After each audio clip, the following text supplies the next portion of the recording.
Assalamualaikum warahmatullahi wabarakatuh. Alhamdulillahi rabbil alamin. Wassalatu wassalamu ala asrafil mursalin Sayyidina Muhammad wa ala alihi wa sahbihi ajma'in. Amma ba'du. A'udzu billahi minasyaitonir rajim. Bismillahirrahmanirrahim. Laisa 'alaikum junahun an tabtaghu fadlan min rabbikum. فإذا أفدتم من عرفات فاذكروا الله عند المشعر الحرام واذكروه كما هداكم وإن كنتم من قبله لمن الضالين.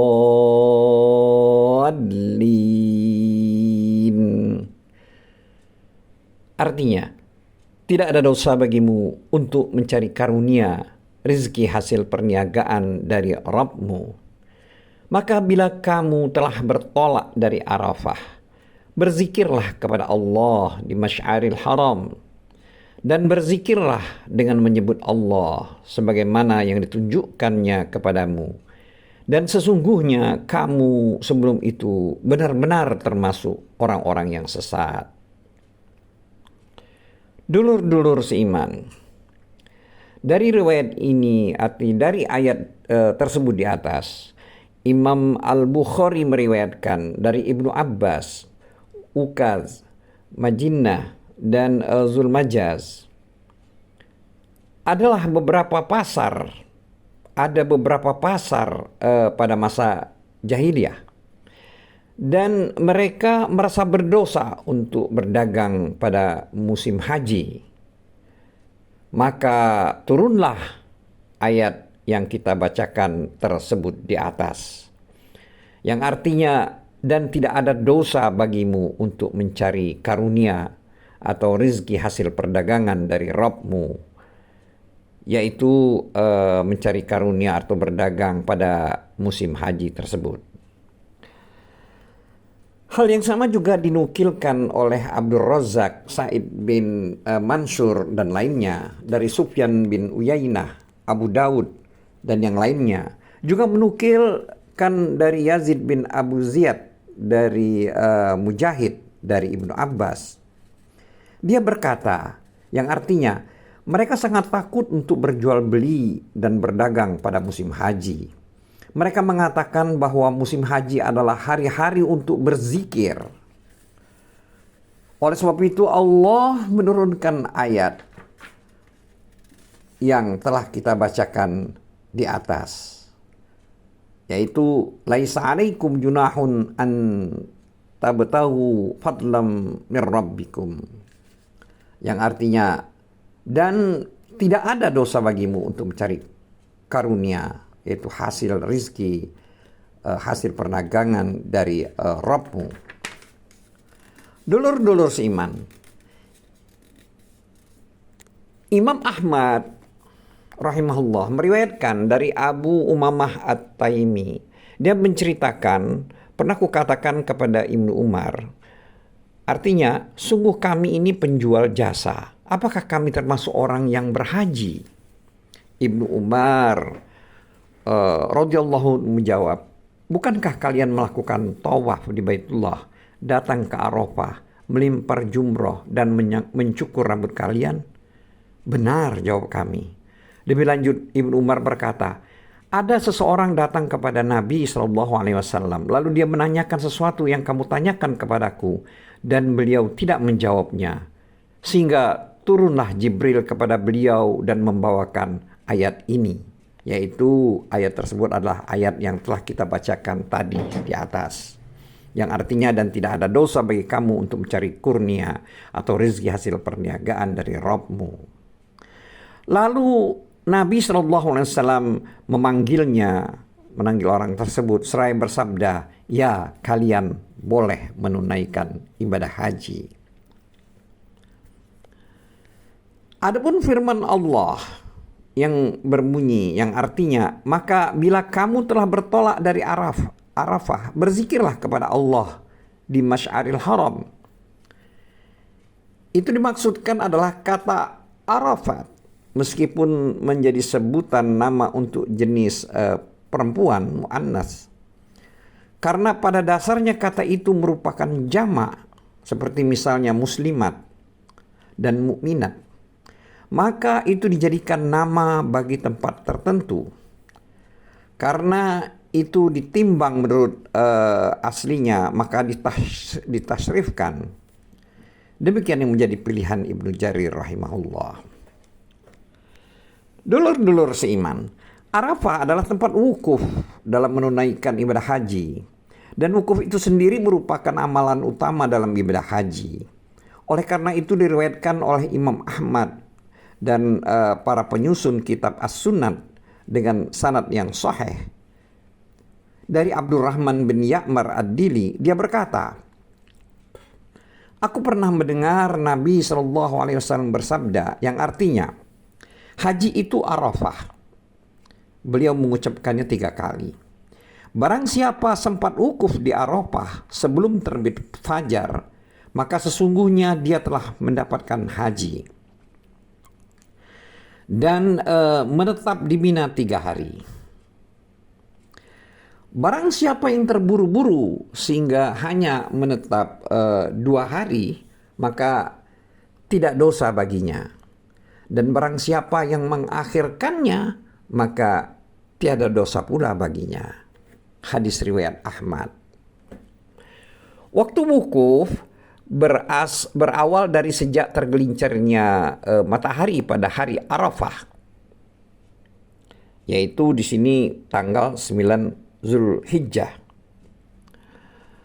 sampai terbit fajar pada hari kedua, yaitu hari penyembelihan kurban.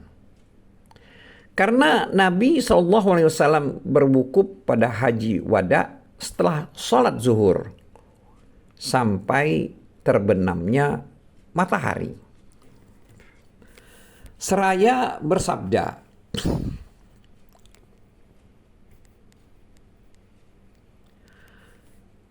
artinya hendaklah kalian mencontoh manasik dariku. Dan dalam hadis tersebut Rasulullah SAW juga bersabda, yang artinya barang siapa sempat wukuf di Arafah sebelum terbit fajar, maka dia telah mendapatkan haji.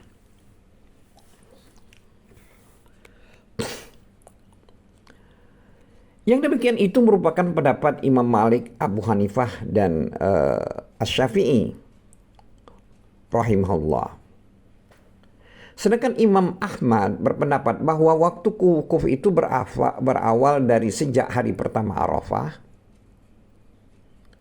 berlandaskan pada hadis As-Sa'bi dari Urwah bin Mudarris bin Haritsah bin Lam At-Tayyi. Dia menceritakan, aku pernah mendatangi Rasulullah SAW di Muzdalifah ketika beliau berangkat sholat. Lalu aku berkata, ya Rasulullah, sesungguhnya aku datang dari Gunung Tayai. Unta kendaraanku benar-benar telah letih, dan diriku pun juga sudah merasa kepayahan. Demi Allah, aku tidak meninggalkan gunung, melainkan aku telah berwukuf padanya. Apakah hajiku itu sah? Maka Nabi SAW pun menjawab, barang siapa yang mengikuti sholat kami, lalu dia wukuf bersama kami hingga kami pergi, dan sebelum itu dia sudah mengerjakan wukuf di Arafah pada malam dan siang hari, maka dia telah menyempurnakan hajinya dan menyelesaikan hajatnya.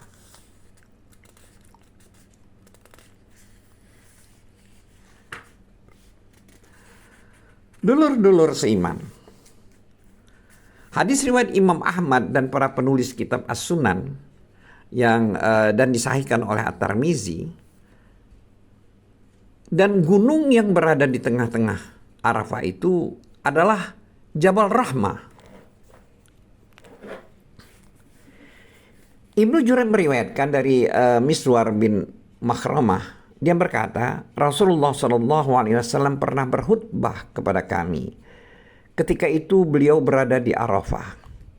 Beliau memulai pujian kepada Allah Lalu beliau bersabda yang artinya, amma ba'du. Jika berkhutbah, beliau selalu mengucapkan amma ba'du.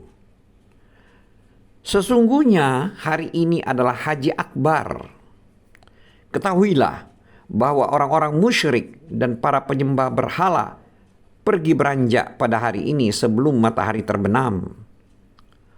Jika matahari berada di atas puncak gunung, seolah-olah dia merupakan serban atau ikat kepala orang laki-laki pada wajah gunung itu.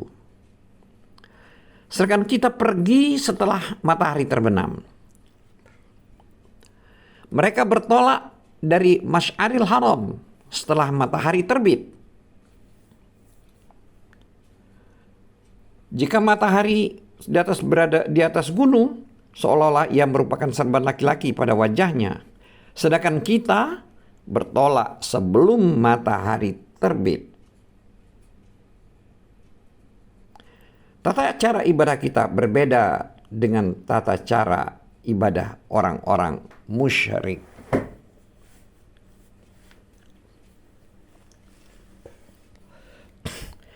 Demikian diriwayatkan Ibnu Mardawih dalam lafaz di atas.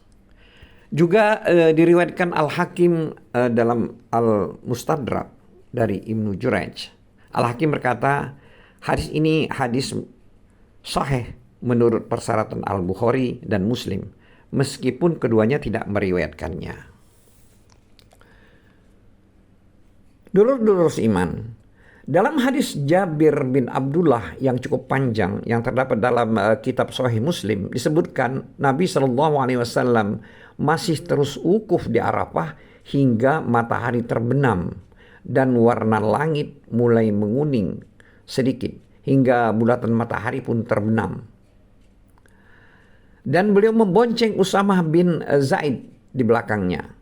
Lalu Rasulullah bertolak dan menarik tali kekang Qaswah, yaitu nama unta beliau, sampai kepalanya nyaris mengenai pelananya.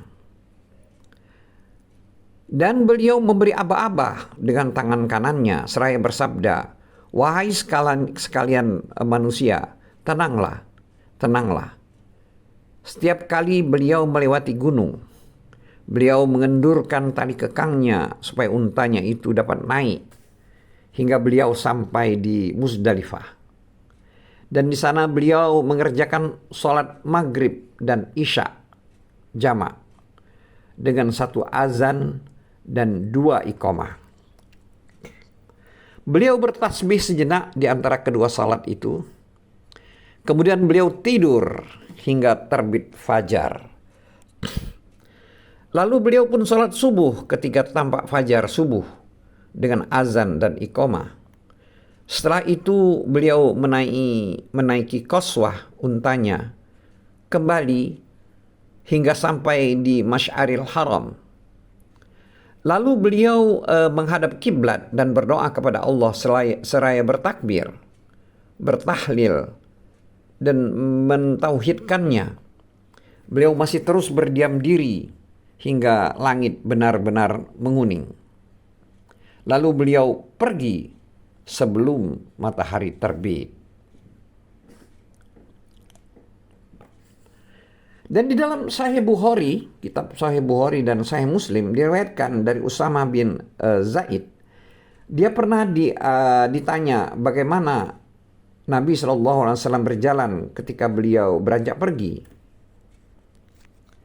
Beliau menjawab, Nabi berjalan pelan. Jika menemukan tanah lapang, beliau berjalan lebih cepat.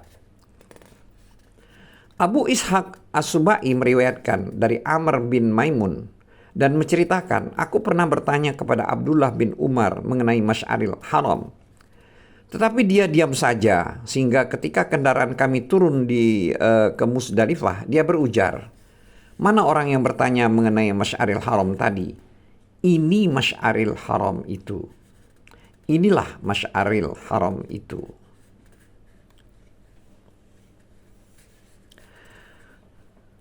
Dulur-dulur seiman, Abdul Razak menceritakan, Ibnu Umar berkata, Masy'aril Haram itu adalah Muzdalifah secara keseluruhan. Hisham meriwayatkan dari Ibnu Umar bahwa ketika ditanya mengenai firman Allah yang artinya dan berzikirlah kepada Allah di Masy'aril Haram, maka Hisham menjawab, Masy'aril Haram adalah gunung ini dan sekitarnya.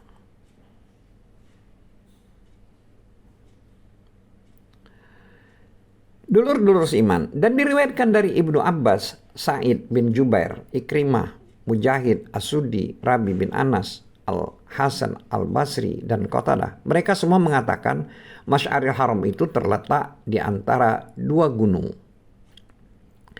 Sehubungan dengan hal tersebut,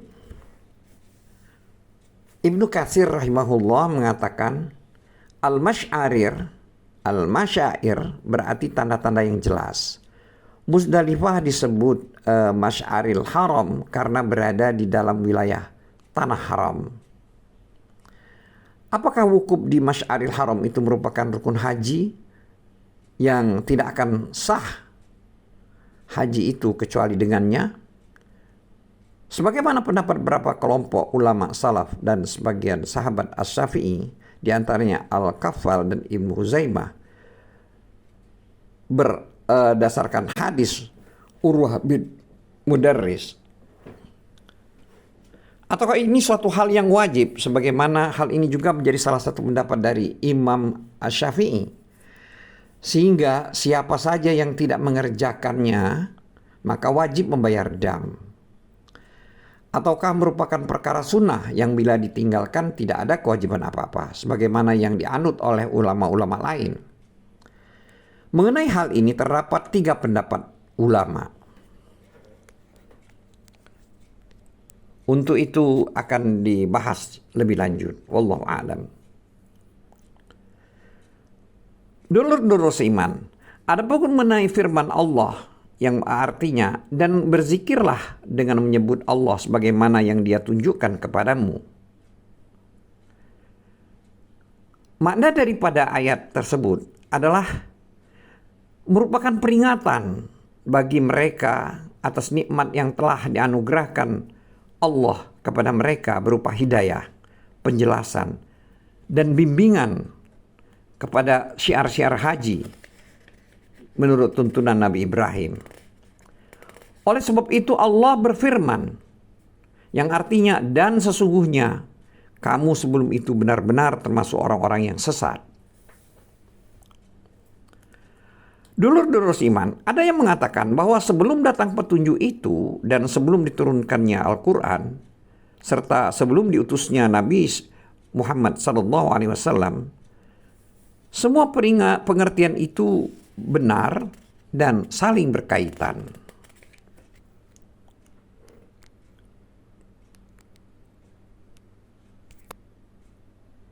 Wallahu a'lam bissawab. Wabillahi taufiq wal hidayah. Wassalamualaikum warahmatullahi wabarakatuh.